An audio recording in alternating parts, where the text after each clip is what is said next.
Окей, добрый день. У меня будет повторение всего, что сказано. Кроме того, что у меня минус 5 минут на презентацию, я постараюсь, наверное, минут на 30 тогда растяну. Ребят, просто извините, что смеюсь так. У меня там индусы на проводе. Они мне делают проект некоторые. Когда индуса выбирайте, чтобы в челме был. Потому что без челмы они берутся за любые проекты, и потом сложности получается. Там код сложный. Они умножают сложение, так что... Как бы да. Я попытаюсь рассказать действительно, как сделать какой-то проект. В принципе, так как у нас конференция для онлайн-СМИ, для, в принципе, людей, которые заняты журналистикой, о электронном журнале или электронном издании каком-то, в принципе, это применительно к любому проекту информационному, который вы можете запустить. Несколько слов о себе. Меня зовут Антон Абинцев. Меня представляли, помимо того, что я владелец компании SkyLogic. Это компания, которая занимается облачными всякими делами сложными. Мы являемся Microsoft Cloud OS Partner, единственный на юге России. Я совладелец группы компании «Открытые финансы». Это такая юридическая компания. Я занимаюсь маркетингом. Я имею статус маркетинг-практишнер от Нидерландского института маркетинга.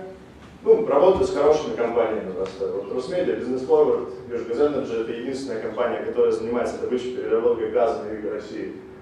Несколько интернет-магазинов, там много клиентов, я просто сам таких выделил. То есть я немножко в теме, я знаю, как работает бизнес, я знаю, что он хочет от информации в том числе.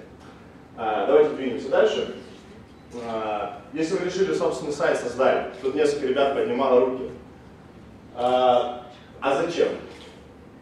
Вот кто-то может сказать, зачем ему собственно онлайн-СМИ, чем его не устраивает публикации в других журналах, публикации в соцсетях, ведение какого-то там блога на бесплатный ресурс.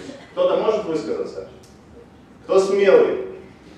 Кто хочет, чтобы его проект приносил огромные бабки? Вот, отлично, как вас зовут? Меня зовут Эля. Эля сейчас расскажет, зачем ей сайт. Прежде всего я хочу продвигать свои идеи. Супер. Почему нельзя это делать на открытой площадке, на бесплатной площадке? Потому что, мне кажется, на бесплатной площадке могут быть случаи воровства идей. И нужно все-таки как-то защитить свои идеи таким направленным действием, продвигать именно свой проект, и, соответственно, нужен свой сайт. Окей, да, то есть чтобы он был твой собственный, чтобы ты его сама могла защитить. Кто-то еще может высказаться, зачем свой сайт, почему не устраивают соцсети, почему не устраивают, там, не знаю, живые журнальчики? Кто-нибудь? Сайт, потому что это, если ты создаешь собственный сайт, это твоя собственная модель, то есть это твое лицо, если у тебя там есть бренд, то ты его продвигаешь так, как нужно именно тебе, сайт выглядит так, как хочешь ты, то есть это такая индивидуальная составляющая здесь тоже есть. Супер. Денег никому здесь не надо. Смотрите, ребят, на самом деле все просто.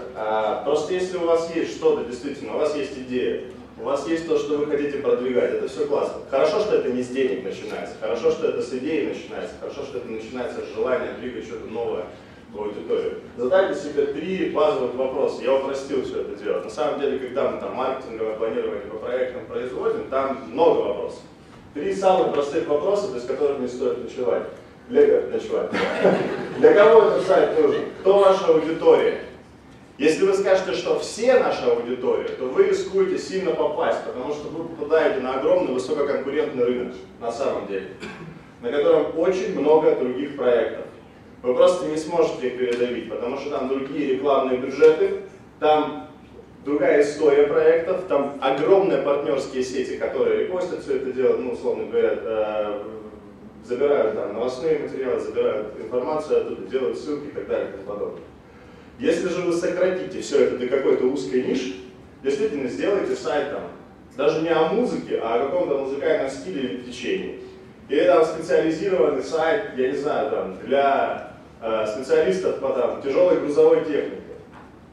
Много разных ниш, в которых вы можете двинуться, не обязательно те, которые я сказал, вы можете придумать все что угодно. Тем меньше тот рынок, на котором вы присутствуете, и тем больше ваша доля от этого рынка. А чем больше ваша доля от этого рынка, тем больше ваша вероятность выстрелить. Чем вы лучше других в этой нише? Если вы присутствуете в нише, вы должны понимать, чем вы лучше. Если вы делаете сайт, на который смотреть страшно, Пишите про бетон, который делает бетон, как Саша сказал, для того, чтобы был бетон, но его никто не будет считать. Думайте, чем вы лучше, думайте, кого вы можете привлечь, думайте, какой информационный повод вы можете давать для того, чтобы ваши материалы забирали с вашего сайта, для того, чтобы вы были выше и лучше, чем другие. И третий момент. Я про деньги не случайно спросил. На какие средства вы будете расти? Вы должны продумать в своем проекте канал монетизации. Вы должны понять, откуда вы будете брать деньги для того, чтобы ваш проект развивался. Потому что без денег можно на старте. Но дальше нужны деньги на продвижение, дальше нужны деньги на индусов, чтобы в челме были. Потому что без челмы плохо и долго делают. И так далее и тому подобное. Поэтому думайте об этом. Каналы монетизации есть разные. Сегодня не буду о них говорить, это отдельная тема. Саша говорил очень хорошо про ошибки. Я немножко хочу осветить структуру вообще, как вот любой, с точки зрения технической, выглядит интернет-сайт. Чтобы было понятно, потом не возникало вопросов. Смотрите, какое дело. Там есть у нас пользователи. Они все обращаются к нашему сайту через доменное имя. Доменное имя принадлежит вам.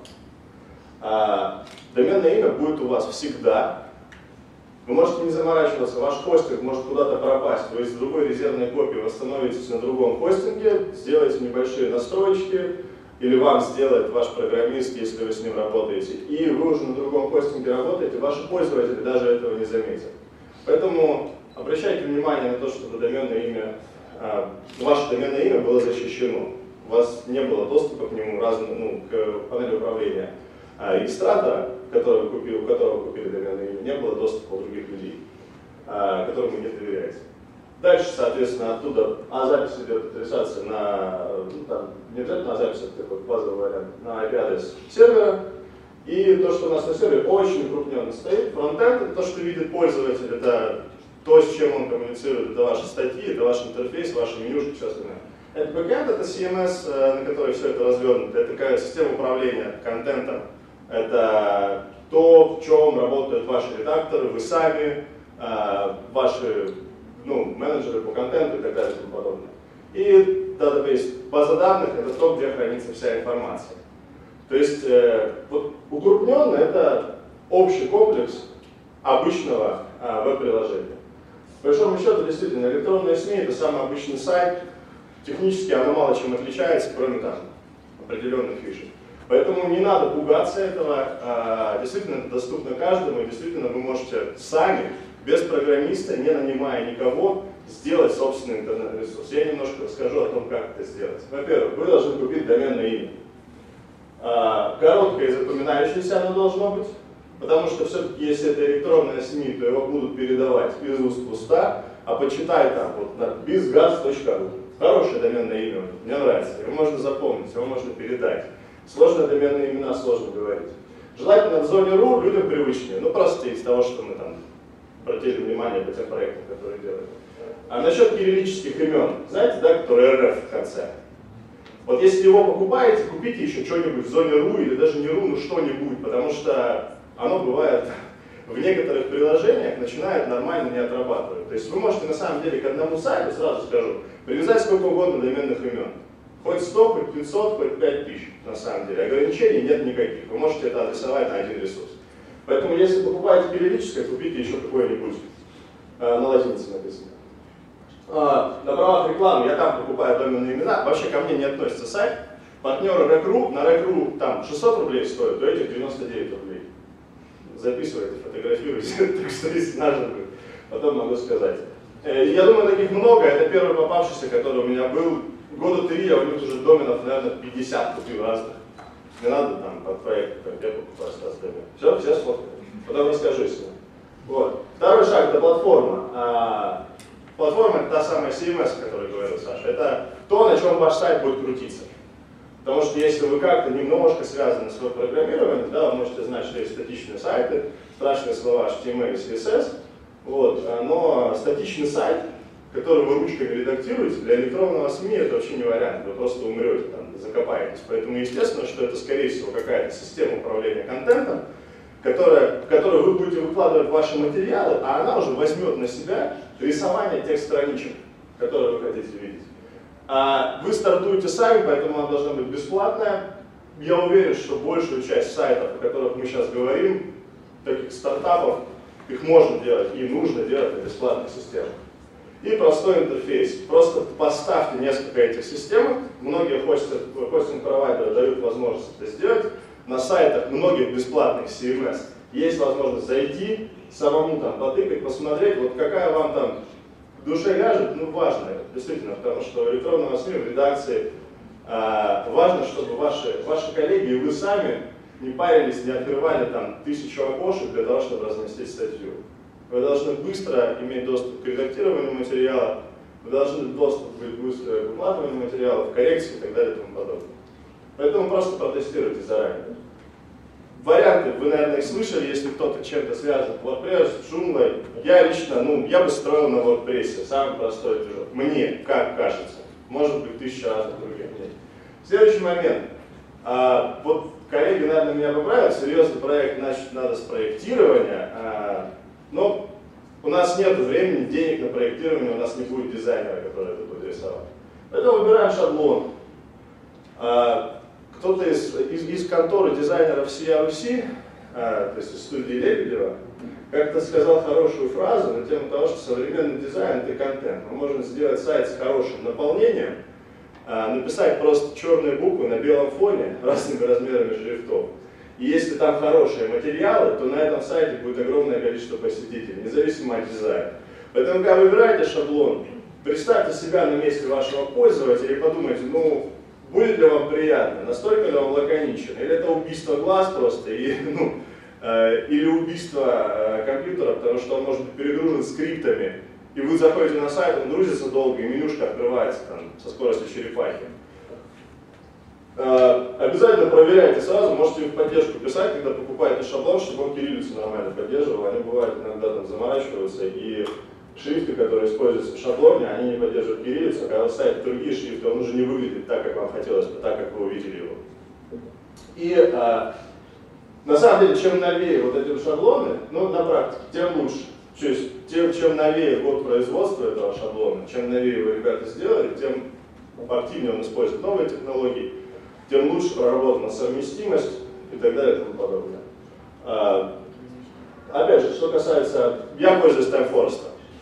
Вот этот вот сайт. Опять без рекламы, вряд ли они бы мне что-то за это платили. Это крупный международный проект, там куча народу, которая выкладывает свои работы в виде шаблонов для сайтов. Офигенное количество просто. То есть, я вчера зашел, посмотрел электронные журналы, там идут 246 тем, по-моему, только уже готовы для WordPress. Это если не считать то, что просто HTML, там огромное количество. Более того, в большинстве случаев те темы, которые стоят $50, они позволяют их настолько кастомизировать, что в конце концов даже создатель самой темы может не узнать, что она применяется у вас на сайте. То есть у вас действительно будет собственный индивидуальный дизайн. А в плане проектирования они, в принципе, уже довольно хорошо спроектированы с точки зрения онлайнового журнала. Хостинг. Александр об этом говорил. Кратенько тоже пройдемся. То есть он должен как минимум поддерживать эту CMS, которую вы выбрали, то же самое WordPress. Сейчас большинство хостингов это поддерживает.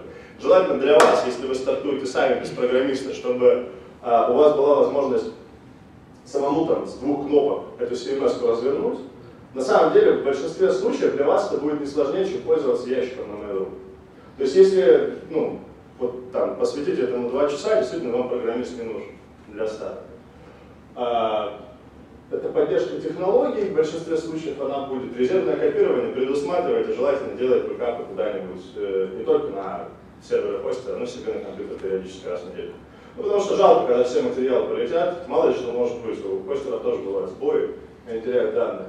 Но от моей компании подарок тем, кто хочет запускаться, пожалуйста, но это не бесплатные хостеры. Если хотите, потом будут мои контакты, если у вас есть эти проекты, можно связываться. Я разверну отдельный сервер и выдам тем из вас, кто хочет хостинг под свои проекты, кто что-то там придумал, отдельное нормальное хостинговое пространство на стоимость обычного хостинга рублей 600 в месяц. Это будет для вас бесплатно до момента, когда вы сильно начнете расти. Когда сильно начнете расти, тоже поговоришь. Так что сфотографируйте контакты. Продвижение. Долго не хочу рассказывать, уже коллеги об этом говорили. Линковка с социальными сетями, социальные сети наше все, без социальных сетей нынче проекты не живут вообще. Потому что люди сидят в социальных сетях, по большей части, я сам сидел, ковырял, сажал, смугу наводил. Вот. Агрегаторы новостей, те, кто будет меняться новостями, те, кто будет меняться информационными темами с вашим сайтом. Яндекс.Вебмастер, Яндекс.Метрика, важно сделать эти штуки. Яндекс.Вебмастер поможет вам роботов Яндекса позвать на ваш сайт, будет активнее все это делать, ну, скажем так, поисковые системы индексировать активнее вас начнут. Яндекс.Метрика позволит вам смотреть на то, где, на каких страницах ваших, ну, есть активность посетителей. Со временем вы сможете ее настроить, когда будет необходимость в нормальном варианте, и действительно очень хорошо получать статистику с вашего ресурса. Потом потенциальным рекламодателям ее показывать, для того, чтобы больше денег зашибать за рекламу на этих ресурсах и за размещение информации о вас. Google Chat для веб-мастеров — это то же самое, что у Яндекса, но для того, чтобы потанцевать с бубном перед роботами Google, чтобы они прибежали к вам быстрее. Как будут деньги, наймите нормального SEOшника. Но недорого сейчас это стоит, там порядка там. Ну, я не знаю, мы нанимали последний раз на проект, он там 5000 рублей в месяц берет, потом год поработает, я его сошлю. Потому что, ну, в принципе, уже будет достаточно проработанный сайт. Потом будет меньше получать. Ваш контент очень важен. Я не специалист по продвижению, но я знаю точно. Если у вас хороший, нормальный поисковый, нормальный контент, который интересен аудитории, который аудитория читает, в котором нет бетона, еще раз бетона, это будет нормально само по себе, учитывая многие факторы, которыми работают поисковые системы, подниматься вверх. Пишите нормальные статьи, у вас нормальный движок, как правило, там уже заложены все эти SEO-возможности, их не надо там дорабатывать отдельно, ну, без тонкой настройки, оно начнет само по себе просто подниматься вверх в поисковых запросах. То есть просто делайте свое дело, а поисковые системы все сделают за вас. Они уже перестали быть просто роботами, они очень умные роботы. Спасибо вам за внимание, фотографируйте мои контакты быстрее, для того, чтобы получить бесплатный хостинг. Если у вас есть желание обсудить какой-то проект, который вы запускаете вместе с бесплатным хостингом, если вам нужна какая-то техническая проработка, вы можете легко писать мне в социальных сетях. Вот, можете звонить на телефон можете, но я могу не отвечать. Вот, так что пишите мне на почту, пишите в соцсети, добавляйтесь в друзья, я вас буду консультировать по всем вопросам техническим, маркетинговым. Пожалуйста, welcome. Спасибо всем. Ваши вопросы какие? Я могу ответить.